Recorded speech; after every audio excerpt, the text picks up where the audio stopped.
बिस्मिल्लाहिर्रहमानिर्रहीम, अस्सलाम वालेकुम। मैं हूं मखदूम शहाबुद्दीन और आप देख रहे हैं पावर टॉक।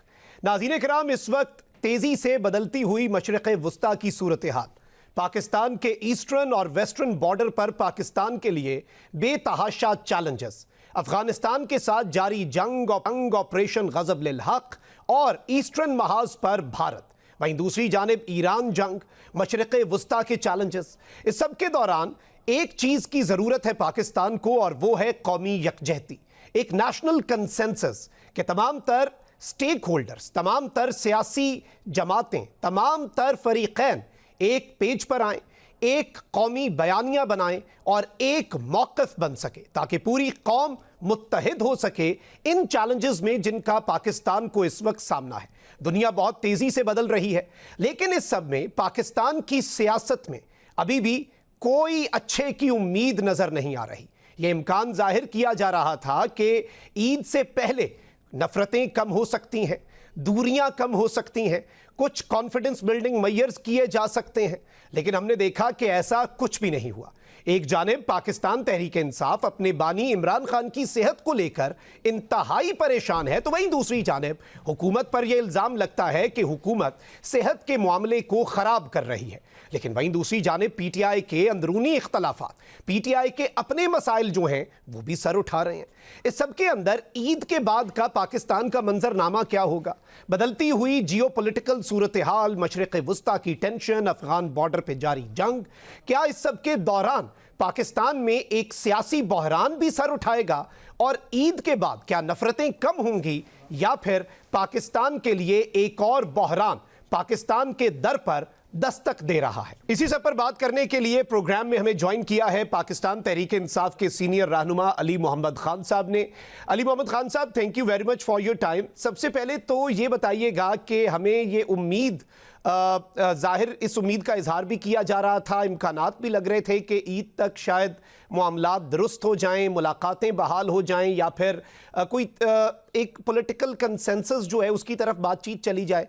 लेकिन हालिया अदालती फैसले भी, हुकूमती बयानात भी और इक़दामात भी इस जानिब एक बड़ी क्लियर इंडिकेशन है कि मामलात वहीं पर हैं जहाँ पर पहले थे, जूं के तू हैं।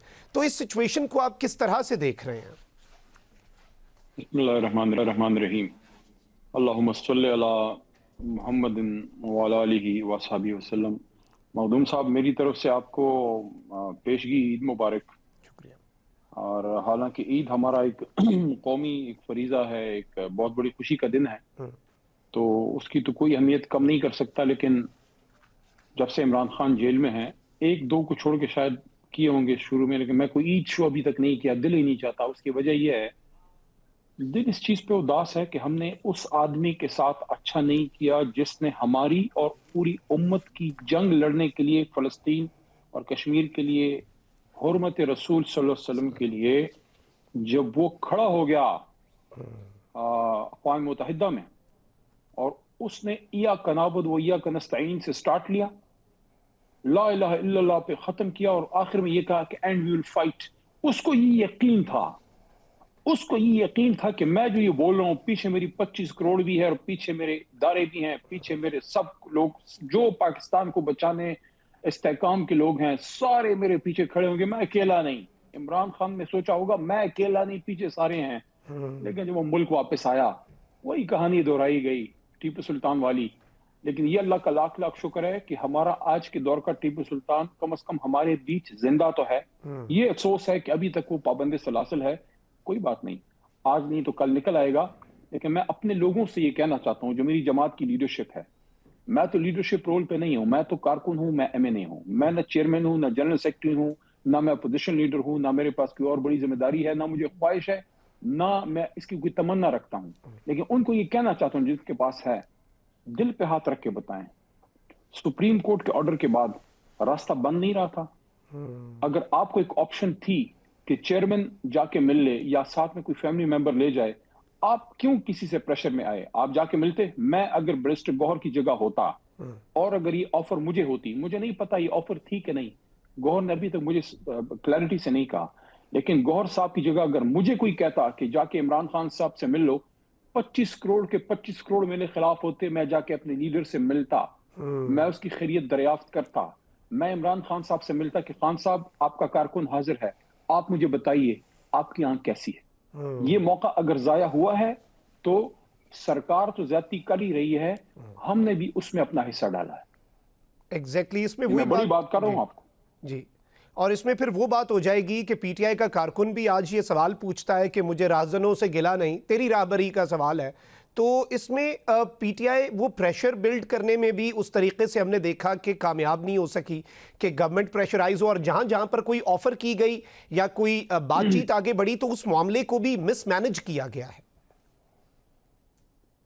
दो बातें हैं, अदालत से भी एक रास्ता बना था, ये इस हफ्ता ये जो खत्म हुआ है, और वहां एक अपॉर्चुनिटी थी, क्योंकि मैं छोटा मोटा वकील हूं, थोड़ी बहुत अदालत की जुबान समझता हूं, तो मुझे लग रहा था कि अरबाब साहब की अदालत से कोई रास्ता बन रहा था खान साहब को वहां शिफ्ट करने का।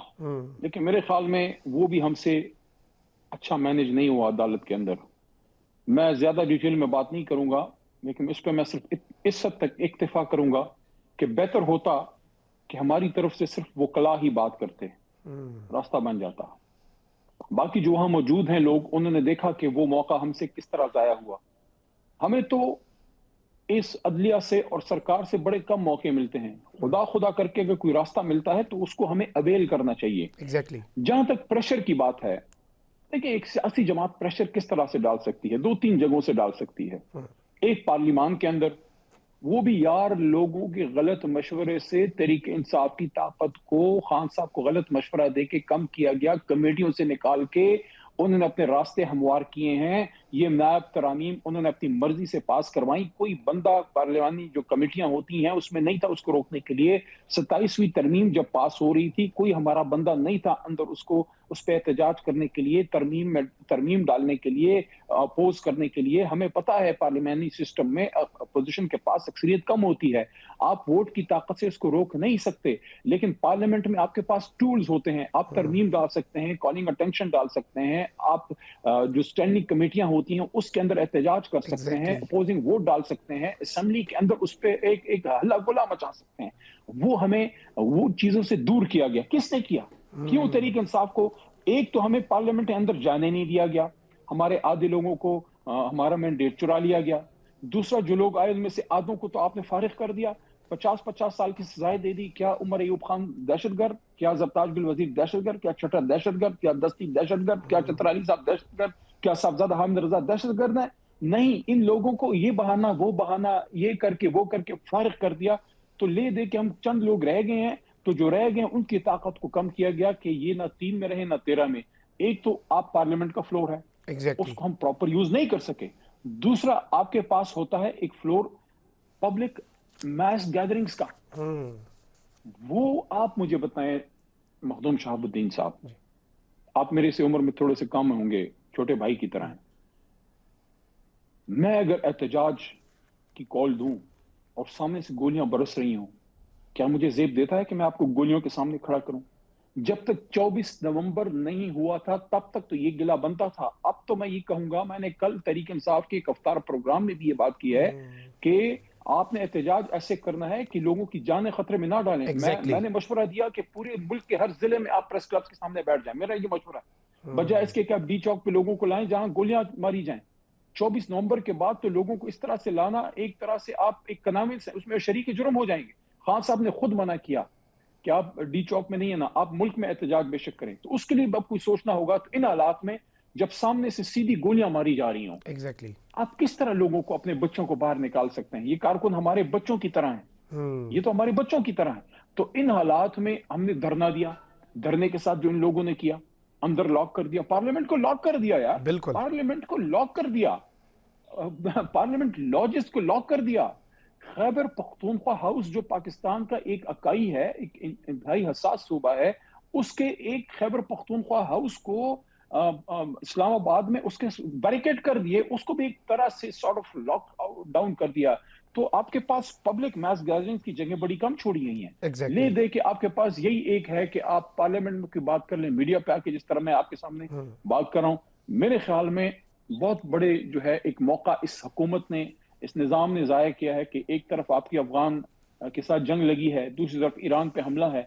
ऐसी हालत में जब मुल्क को एक कौमी ये गांगत की जरूरत है, आपने इतने बड़े आदमी को अंदर डाला हुआ है, उस वजह से आप मुल्क में वो एक सियासी यकजहती की फिजा ही कायम नहीं कर पा रहे। तो नुकसान सिर्फ हमारा नहीं है, नुकसान तो इस हुकूमत का भी है, नुकसान तो रियासत का भी है। बिल्कुल। और इस सब के अंदर पॉलिटिकल कंसेंसस की या नेशनल कंसेंसस की बहुत ज़रूरत थी। गवर्नमेंट ने अपॉर्चुनिटी मिस की, पीटीआई की मौजूदा लीडरशिप ने भी अपॉर्चुनिटी मिस की है इसमें। और अगर हम देखें कि शुरू में सबसे बड़ी अपॉर्चुनिटी जो मिस की है ना, ये मैं ऑन रिकॉर्ड लिया हूं, मैंने कई कुछ प्रोग्राम में ये बात की है, लेकिन इंसान का क्या पता, बात रिकॉर्ड पे होनी चाहिए। जी सबसे बड़ी अपॉर्चुनिटी तहरीक इंसाफ की क़यादत, यानी हम लोगों ने, हमने खुद वो मिस की जब 8 फरवरी के इलेक्शन में हम इलेक्शन जीत गए और रात 2-3 बजे तक सब जगह हम आगे थे। पता नहीं 4-5 बजे क्या हुआ,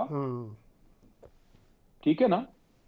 जब हमें ये पता लग गया 9 तारीख को 11 बजे तक, 11:30 बजे तक कि भाई गेम डल गई है, फॉर्म 47 चल गया है, हमारा मैंडेट उड़ा लिया गया है, उस वक्त 12 बजे हमारी क़यादत को एक नेशनल वाइड कॉल उस दिन इसलिए देनी चाहिए थी कि आज तो हम लोगों को निकालेंगे ना, कि निकलो एहतजाज करो, खान के लिए निकलो, रहाई के लिए।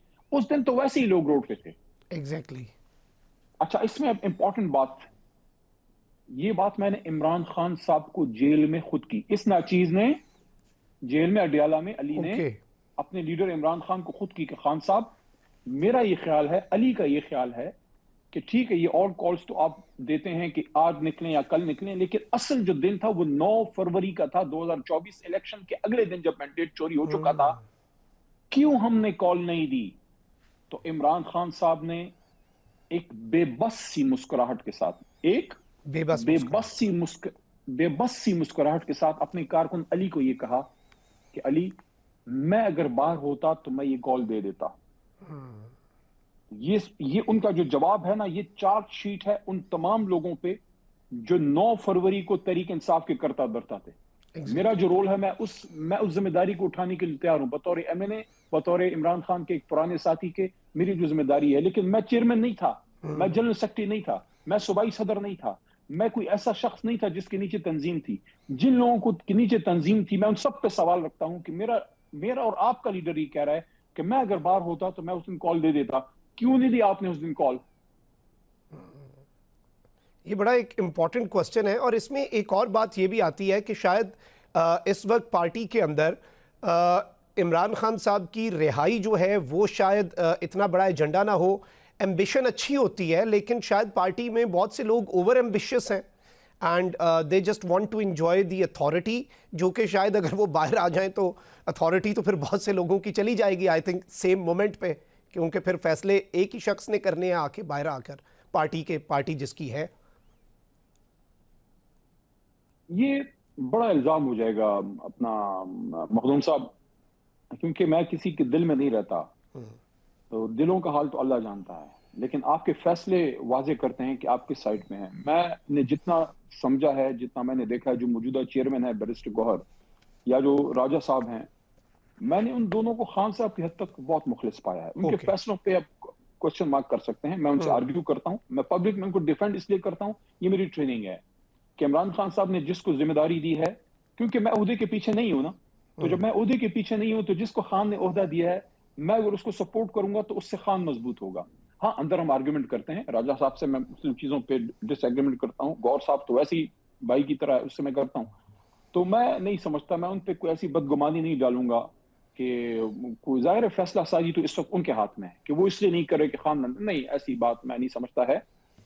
बाकी इमरान खान साहब अगर बाहर आते हैं तो उसका सबसे बड़ा फायदा, देखें, हमारे मुल्क को इस वक्त जरूरत है कि जो हमारे इदारे हैं उसके साथ कौम मजबूत खड़ी हो और इस मुल्क में अमन व अमान कायम हो, हमारे हमसायों के साथ भारत को छोड़ के, क्योंकि भारत बिल्कुल जहर है और हम उसका तरियाक हैं। इंशाअल्लाह देखी जाएगी उनके साथ, एक दिन वो आएगा गजवा हिंद वाला। बाकी हमारे भाई हैं, बाकी हमारे भाई हैं।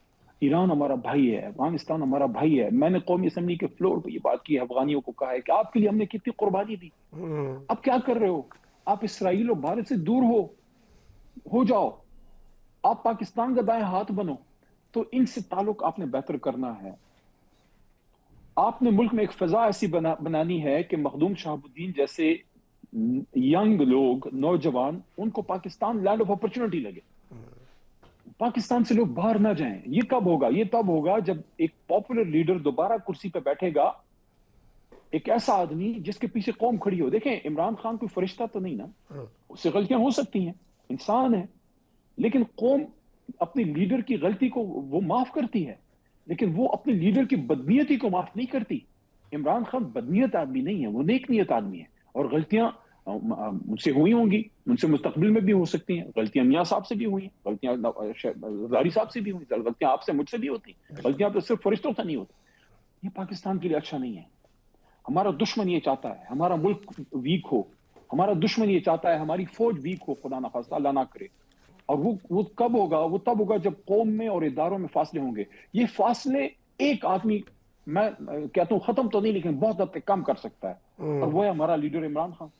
और मुझे नहीं समझ आती कि फायदा क्या हो रहा है इस मुल्क को, इस वक्त क्या फायदा हो रहा है, रियासत को क्या फायदा हो रहा है, रियासती इदारों को क्या फायदा हो रहा है, हमारी अदलिया को क्या फायदा हो रहा है इतने बड़े आदमी को अंदर रख के। उसके पास चंद साल होंगे, जाहिर है 75 अल्लाह करे उस 150 साल जिए, लेकिन आम कॉमन सेंस ही कहती है कि उनके पास एक्टिव लाइफ के चंद साल होंगे। क्यों यार जाया कर रहे हो?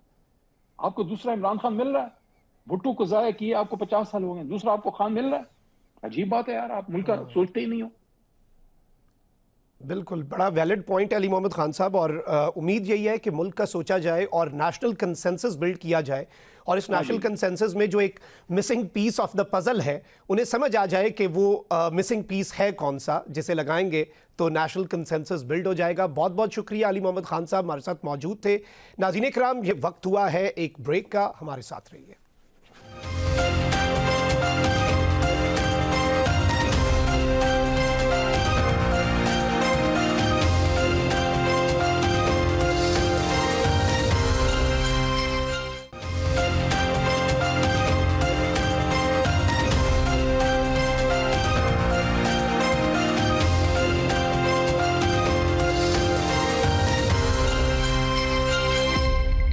Welcome back after the break. नाज़रीन कराम, इस वक्त मशरिक़ वस्ता की सूरत हाल बहुत तेज़ी से बदल रही है। एक रीजनल कॉन्फ्लिक्ट है, और ये कॉन्फ्लिक्ट बढ़ता हुआ ही नज़र आ रहा है, और मामलात जो हैं वो थमते हुए नज़र नहीं आ रहे। इस सारी की सारी सूरत हाल में पाकिस्तान के लिए डिप्लोमेटिकली बहुत से चैलेंजेस हैं, और पाकिस्तान को इस एक्सट्रीमली ये जो एक वॉलेटाइल सिचुएशन है, इसमें नेविगेट करना कैसे है, और डिप्लोमेटिकली अपने मामलात को किस तरह से लेकर चलना है, और पाकिस्तान की पॉलिसी अब तक कैसी जा रही है, इस सब पर बात करने के लिए हमें प्रोग्राम में ज्वाइन किया है साबिक सेक्रेटरी खारजा एजाज चौधरी साहब ने।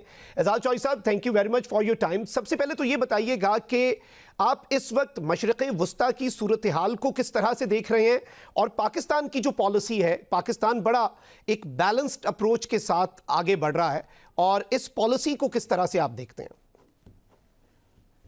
जी, मशरिक़ वस्ता में तो जो सूरत हाल है वो तो बड़ी दगरगूं है, क्योंकि इसराइल और अमेरिका ईरान पे बमबारी कर रहे हैं, मैस मर्डर कर रहे हैं, कारपेट बॉम्बिंग कर रहे हैं, जो मेरे ख्याल में बहुत गैर इंसानी है। उसमें हस्पताल भी, स्कूल भी, सब कुछ आ रहा है। और उनका तकाजा ये है कि ईरान की हुकूमत गिराई जाए। अब देखें ना, ये किसी एक मुल्क के लिए ये तकाजा भी कोई इतना तहजीब याफ्ता नहीं है कि जी आप दूसरे मुल्क की हुकूमत को गिराने लगे। दूसरी तरफ ईरान है, वो भी डटा हुआ है। उसका ये ख्याल है कि अमेरिका ये गैर कानूनी जंग कर रहा है, और जो उन्होंने बातचीत करनी थी हमसे, उसका तो कोई नतीजा नहीं निकला। हालांकि ईरान ने तकरीबन सारी शराइत मान ली थी, ज़ीरो स्टॉक फाइलिंग भी कर ली थी, और ज़ीरो एनरिचमेंट में भी। तो उनका ये ख्याल है कि अब हम जंग नहीं रोकेंगे जब तक अमरीकी वो शराइत नहीं मान लेते जो ये उनके सदर ने हाल ही में अनाउंस की थी। तो अमेरिका भी अपनी तौर पर डटा हुआ है, उसका ख्याल है कि उसके पास जो अस्करी कुव्वत है उसका सानी कोई नहीं है। वो तो चुनाचे कोई बहुत अच्छी बात नहीं है। सबसे ज़्यादा मुश्किल तो इसमें ये हो गई है कि जो खलीजी रियासतें हैं, जो बराह रास्त जंग में शरीक नहीं हैं, लेकिन चूंकि उनके यहाँ अमेरिका के अड्डे हैं जो इस्तेमाल हो रहे हैं बकौल ईरान, तो ईरान उन पे हमला भी कर रहा है। अगर चाहे ईरान ने अभी मुकम्मल तौर पर उन मुल्क खलीजी रियासतों के साथ जंग नहीं शुरू की। एग्जैक्टली। अभी सिर्फ लीजिए उनके जो अड्डों पे हो रहा है, लेकिन उसकी वजह से उन रियासतों में इतना नुकसान हो गया है कि लोगों के लिए निकलना मुश्किल हो रहा है, वहाँ पे एयरलाइंस बंद हो रही हैं। तो हालात अच्छे नहीं है जी बिल्कुल किसी लिहाज से भी। और स्ट्रेट ऑफ हॉर्मुज के बंद होने के बाद पूरी दुनिया में तेल की जो फराहमी है वो थोड़ी सी मुतासिर हुई है और कीमतें चढ़ गई हैं। तो उसमें वो मुल्क भी जो पार्टी नहीं है कॉन्फ्लिक्ट के, जिस तरह पाकिस्तान है, वो भी मुतासर होना शुरू हो गए हैं। हमारे लिए भी बड़ा मुश्किल वक्त है। एग्जैक्टली। लेकिन पाकिस्तान की एक बड़ी अच्छी बात है कि उसने जो ऐसी सफारतकारी की है कि उसने कोशिश की है कि इस जंग के शोलों को ठंडा किया जा सके। सन पाकिस्तान जो है, चूंकि सऊदी अरब के साथ एक एग्रीमेंट भी है हमारा, डिफेंस एग्रीमेंट, तो इस वजह से पूरी पूरी कोशिश है इनकी कि ईरान और सऊदी अरब के दरमियान जो है कम से कम वो जंग ना हो, और वहाँ कम से कम अमन हो जाए जी। एग्जैक्टली। अच्छा, इसमें एजाज साहब ये भी बताइएगा कि अब आप इस जंग के बाद की सूरत हाल, क्या उसमें मिडिल ईस्ट ऑर्डर जो है वो तब्दील होता हुआ नज़र आ रहा है? क्योंकि एक दौर में हम देखते थे कि अमेरिका के अड्डे जो हैं मिडिल ईस्टर्न कंट्रीज़ में, अरब स्टेट्स में, उन्हें एक सिक्योरिटी गारंटी के तौर पर भी देखा जाता था। लेकिन अब क्या अरब मुल्क ये सोचने पर मजबूर होंगे कि ये अड्डे जो हैं ये एसेट नहीं है, ये लाइबिलिटी हैं, और मिडिल ईस्ट ऑर्डर जो है अगर वो तब्दील होता है तो जाहिर बात है वर्ल्ड ऑर्डर पे भी इसके बहुत से असरात जो हैं मुरतब होंगे? आपकी बिल्कुल इस्तदलाल दुरुस्त है। खलीजी रियासतों के लिए एक बहुत बड़ा लम्हा फिक्रिया था कि वो अमरीकी अड्डे, जिनको वो सलामती की जमानत समझते थे, वो आज इनके ऊपर जो हमला है उसकी वजह बन गए। तो एग्जैक्टली। गोया वो पॉलिटिकल ये बन गए, वो तो उनके लिए हिफाजत नहीं कर सके। तो चुनाचे जब ये जंग खत्म होगी, जिस तरह भी खत्म होगी, तो यकीनन ये खलीजी रियासतें जो हैं वो सोचेंगी कि अब हम अमेरिका के क्यों इस तरीके से अड्डे अपनी जगह पे रखें। तो वो एक नेगोशिएशन बड़ी सख्त होगी जो उनको करनी होगी। और साथ ही साथ जो इसराइल के अंदर जो उसने एक अब्राहम से अकॉर्ड का सिलसिला शुरू किया हुआ था, उसका भी सिलसिला अब रुक जाएगा, क्योंकि वो समझेंगे कि ऐसा। और फिर आपने सही कहा कि मशरिक वस्ता का जो ऑर्डर है वो फिर आलमी निज़ाम के ऊपर भी असर करेगा, क्योंकि अमेरिका जो है वो अब नजर आ रहा है लोगों को कि ये एक गिरती हुई कुव्वत है, और जबकि चीन एक उभरती हुई कुव्वत है। तो बहुत सारे मशरिक वस्ता के जो ममालिक हैं वो चीन की तरफ देखना शुरू कर देंगे।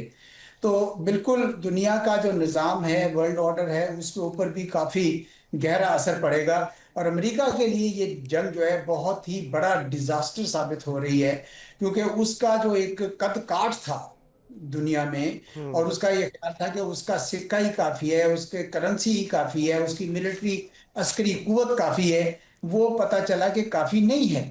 और इस वजह से मैं समझता हूँ कि ये आपका इस्तदलाल बिल्कुल सही है जी। अच्छा, इसमें एक और इम्पॉर्टेंट चीज़ ये है कि हमने देखा कि गुज़श्ता साल जब कतर पे इसराइल ने स्ट्राइक्स की, उसके बाद अरब स्टेट्स को पहली रियलाइजेशन हुई यूएस सिक्योरिटी गारंटीज़ के हवाले से, और उसी के तनाजुर में बाद में एक एसएमडीए भी हुआ सऊदीया और पाकिस्तान का। अब जो सूरत हाल है, जिस तरह से आपने एक बड़ा बेहतरीन पॉइंट रेज़ किया है कि चाइना अब एक गैप जो है वो फिल कर सकता है, तो आपको लगता है कि middle east to China via Pakistan, इसमें भी पाकिस्तान का जो रोल है वो बहुत ज़्यादा बढ़ सकता है मिडल ईस्ट में पॉजिटिवली? जी पाकिस्तान के लिए एक ये बहुत ही अच्छी बात हुई है कि हमारी सफारतकारी इस्तेहकाम के लिए और अमन के लिए काम कर रही है। और पाकिस्तान ने, आपको पता है कि जब अमेरिका की जारियत थी ईरान के खिलाफ, उसको भी मजम्मत की, और जो ईरान की जारियत थी अरब ममालिक के ऊपर, उसकी भी मजम्मत की।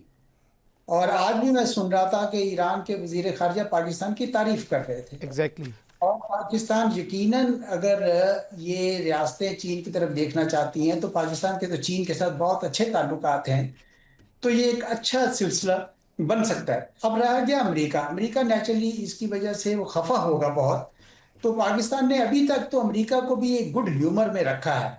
आपने देखा कि उन्होंने बोर्ड ऑफ पीस में भी शामिल हुए और सारा कुछ हमने किया, क्योंकि अमेरिका ने जो पाकिस्तान भारत की जंग में जो किरदार अदा किया था मई 2025 में, पाकिस्तान ने उसके जवाब में उनको अमन के लिए भी निशान, यानी नोबेल प्राइज के लिए भी कहा, रेकमेंड किया और तारीफ की। और भारत ने वो नहीं किए तो वो भारत से बहुत खफा है। तो पाकिस्तान ने इस लिहाज से सिफारतकारी वो एक टैक्टिकल, एक ट्रांजैक्शनल सफारतकारी थी हमारी, लेकिन अच्छी थी। और चीन के साथ हमारे बहुत अच्छे ताल्लुकात हैं। तो अगर खलीजी रियासतें मुस्तकबिल करीब में चीन की तरफ देखना चाहेंगी, तो जाहिर सी बात है कि पाकिस्तान जो है वो भी इसमें कोई किरदार अदा कर सकता है। Exactly exactly. अच्छा, इसमें एक और चीज़ ये हुई है, अभी हमने रिसेंटली देखा ट्रंप ने इनिशियली ये कहा कि स्ट्रेट ऑफ हॉर्मज़ जो है वहाँ से हम जो बहरी जहाज़ हैं और ऑयल टैंकर्स हैं उन्हें गुजारने के लिए हमारी नेवी जो है वो अवेलेबल है।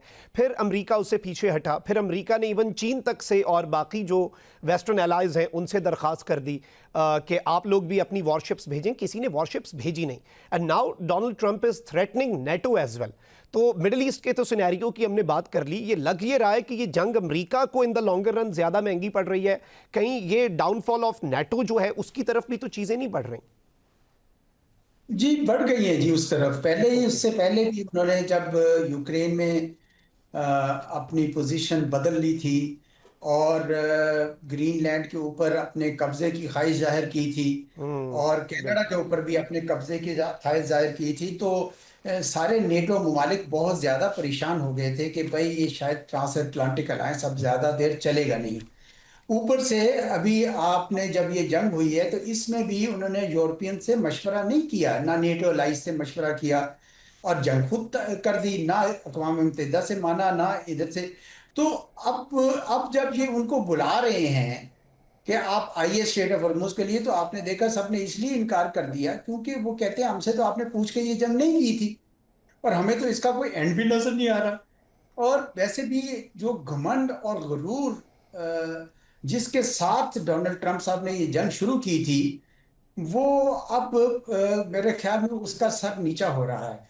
और ये इस बात का एतराफ़ है इनका, जब ये दूसरे लोगों को बुलाते हैं यहाँ पे, तो एतराफ़ है कि हम अकेले अब ईरान से ये कब्ज़ा, जो स्ट्रेट ऑफ हॉर्मुज का जो है कब्ज़ा तो नहीं, लेकिन उसकी जो उन्होंने बंदिश की है उसको छुड़ा नहीं सके।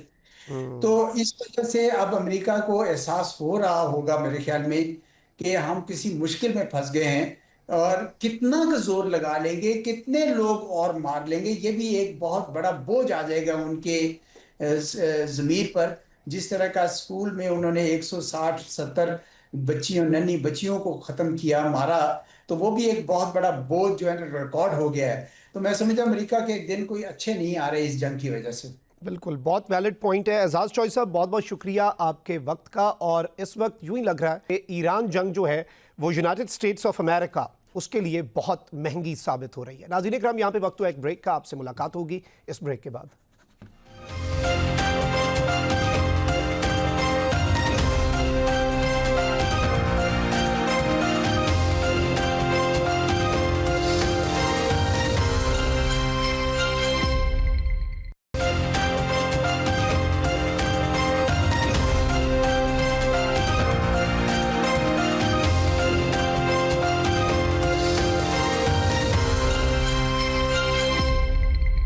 Welcome back after the break. नाज़रीन इकराम, बदलती हुई जियो पोलिटिकल सूरत हाल और इसके साथ ही साथ ईस्टर्न और वेस्टर्न बॉर्डर पर पाकिस्तान के लिए बेतहाशा चैलेंजेस।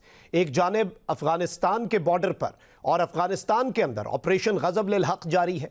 फिर ईरान की कशीदगी, उस पर पाकिस्तान की नज़र है। ईस्टर्न बॉर्डर के ऊपर भारत जो है उस पर वैसे ही पाकिस्तान के मामलात किस तरह के रहते हैं सबको पता है, हर वक्त अलर्ट रहना पड़ता है। इसके साथ ही साथ समुंदरों में भी जो पाकिस्तान के मफादात हैं उनका तहफ़्फ़ुज़, ये सारे चैलेंजेस पाकिस्तान इस एक लम्हे में बैक वक्त फेस कर रहा है। और इन चैलेंजेस से किस तरह से पाकिस्तान और पाकिस्तान की अफवाज नबर्द आजमा हो रही हैं, इसी पर बात करते हैं। प्रोग्राम में हमें ज्वाइन किया है कमोडोर रिटायर्ड एहसन अहमद खान साहब ने, दिफाई तज्जियाकार हैं।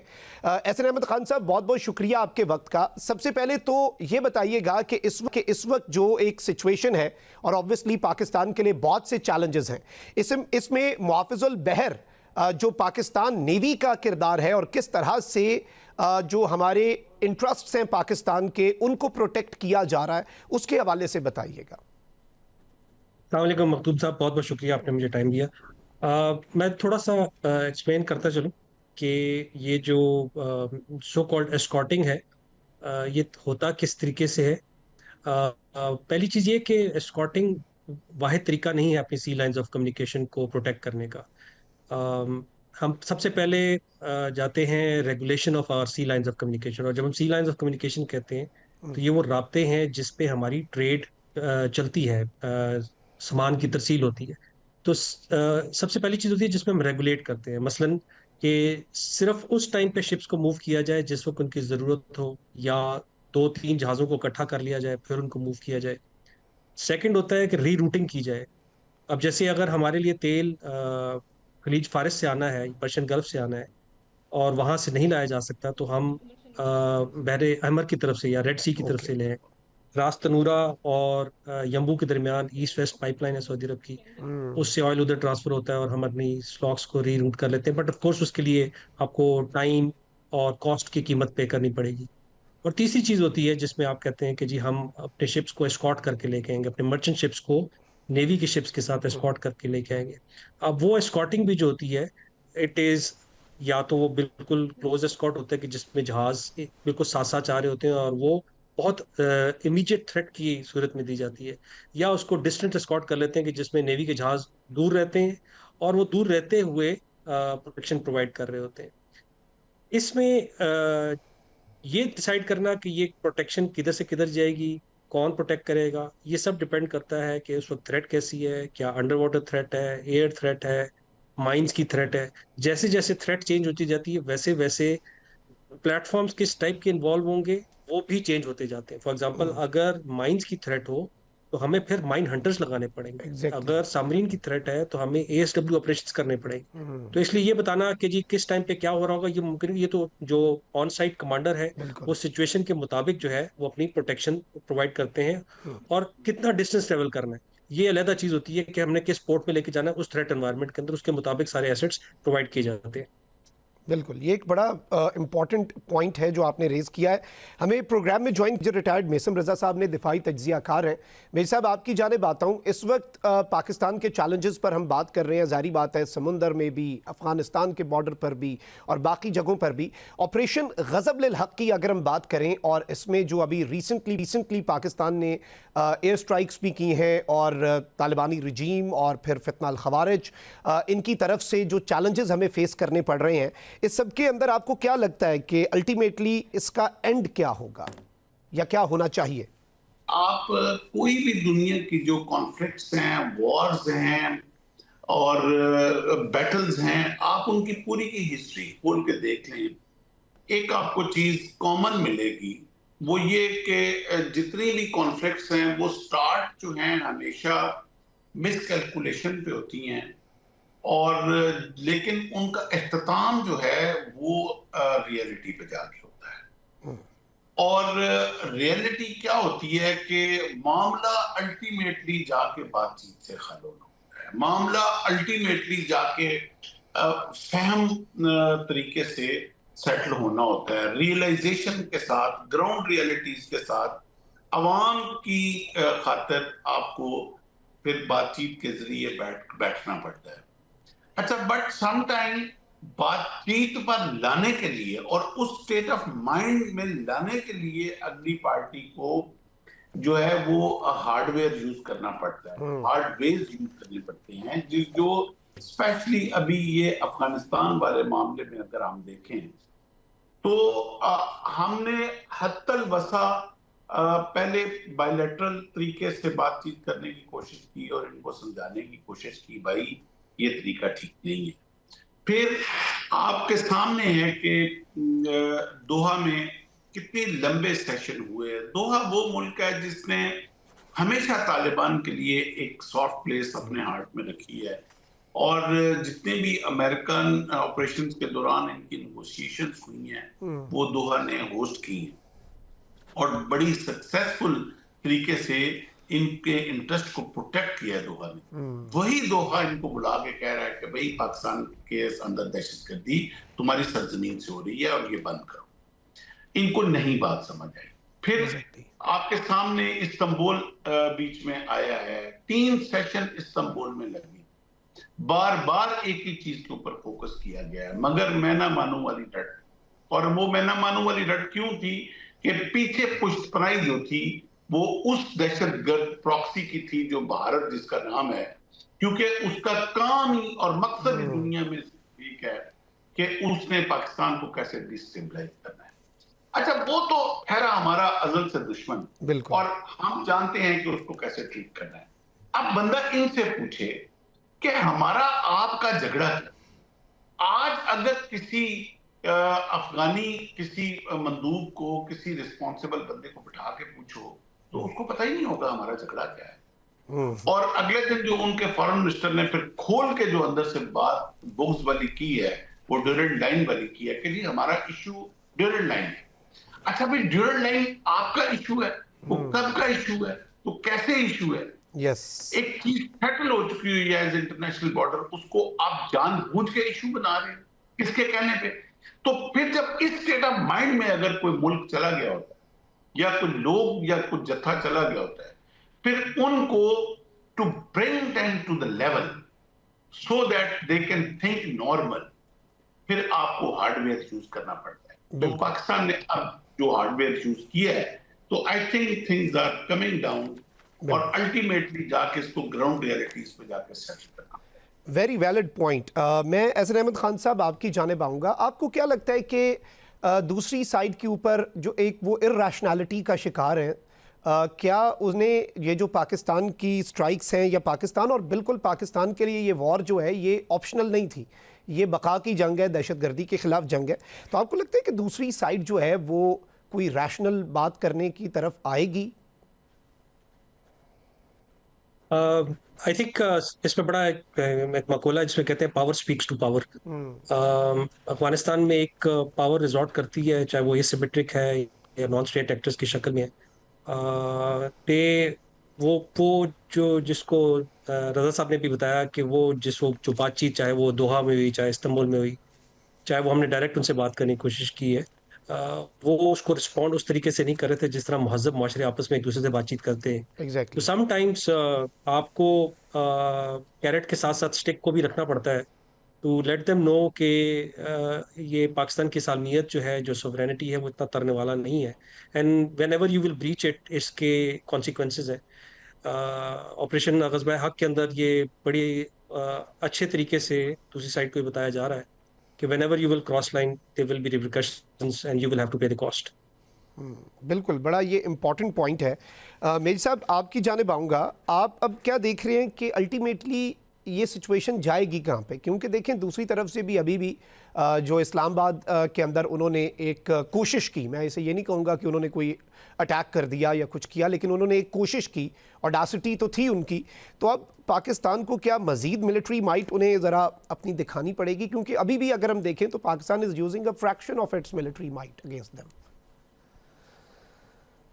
देखिए, पाकिस्तान को तो इन एनी केस अपनी जो ताकत है, अपनी जो कैपेबिलिटी है, उसको साथ साथ अपग्रेड करना ही है, चाहे कोई हमें को धमकी दे या ना दे। आपने मई 25 में देख ही लिया कि किस तरह पाकिस्तान के ऊपर एक फॉल्स फ्लैग ऑपरेशन जो है वो इम्पोज करने की कोशिश की गई, और उसके पीछे भी बहुत सारी प्रॉक्सीज थी जिन्होंने आगे आने वाले वक्त को किस तरह कैच करना था। तो अगर हम उस वक्त अपडेटेड ना होते, जो मॉडर्न वॉरफेयर के थिएटर्स हैं उनके क्राइटेरियाज के मुताबिक, तो हम शायद आज हिस्ट्री के किसी ऐसे कोने में पड़े होते मई के बाद कि हमारा पुरसाने हाल भी कोई ना होता। तो ये जो एक इन्होंने एक बिल्कुल ही बुज़दिलाना सी कार्रवाई जो करने की कोशिश की है, और ये पाकिस्तान को इन एनी केस अब अपनी जो वॉरफेयर है और जो पोटेंशियल थ्रेट्स हैं related to specially terrorism, already Pakistan अल्हम्दुलिल्लाह इस वक्त, वो कहते हैं ना कि दाना खाक में मिलकर गुलो गुलजार बनता है, तो हम तो 30 साल से उस खाक के अंदर रुबड़े जा रहे हैं कि दुनिया जहां बड़े पुरसुकून तरीके से बैठी हुई है, और हम पिछले 30 साल से स्पेशली 9/11 के बाद तो जो 26 साल हमारे गुजरे हैं वो तो आपके सामने है। तो वी आर ऑलरेडी अपडेटेड, लेकिन क्योंकि वक्त इतना तेजी से और टेक्नोलॉजी इतनी फास्ट ट्रेवल कर रही है कि एक चीज बनती है और वो जब सामने आती है तो फौरन उसका काउंटर बनता है। जब उसका काउंटर बनता है तो दुश्मन उसका काउंटर बनाता है, फिर आगे आपने उसका काउंटर बनाना। सो अब ये जो ड्रोन वाली टेक्नोलॉजी है, इसमें तो आप यकीन करें कि इस वक्त सूरत हाल ये है कि आपके सामने अमेरिकन बैरी बेड़े जो एक पूरी सेकेंड वर्ल्ड वॉर के बाद 100 साल से पूरा एक रजीम उन्होंने रूल किया है दुनिया के ऊपर, अमेरिका ने उन बैरी बेड़ों के सर पे।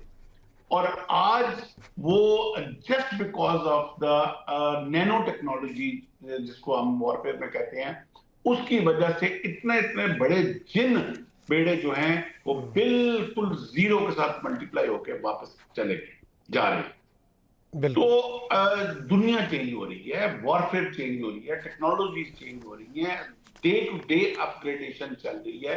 तो हमें इन एनी केस वो वैसे भी हमारा ये दीनी हुक्म है कुरान का कि तैयार रखो अपनी पूरी ताकत, क्योंकि हमें तो हमारा तो जो दुश्मन है वो इंतहाई मक्कार है, वो तो कभी फ्रंट से खेला ही नहीं। उसने तो शुरू से ही इन्हीं प्रॉक्सीज और क्लचेस का जो सहारा लिया हुआ है और दहशत गर्दियों के सहारे में वो उसने हमेशा हम पे वार किए हैं। तो इसलिए हमें अपना इंटरनल एंड अपना एक्सटर्नल एंड, हमारा अपना एयर डिफेंस, हमारी टेक्नोलॉजीज, इन एनी केस हमें अप टू डेट रखनी है, चाहे कोई थ्रेट हो या ना। बिल्कुल, और हमें अहद हाजिर के तकाज़ों के मुताबिक अपग्रेड करते रहना चाहिए। बहुत बहुत शुक्रिया मेजर रिटायर्ड मेसम रजा साहब और कमोडोर रिटायर्ड एहसन अहमद खान साहब आपके वक्त का। इसी के साथ मखदूम साहब को इजाज़त दीजिए। अल्लाह निगहबान। पाकिस्तान जिंदाबाद।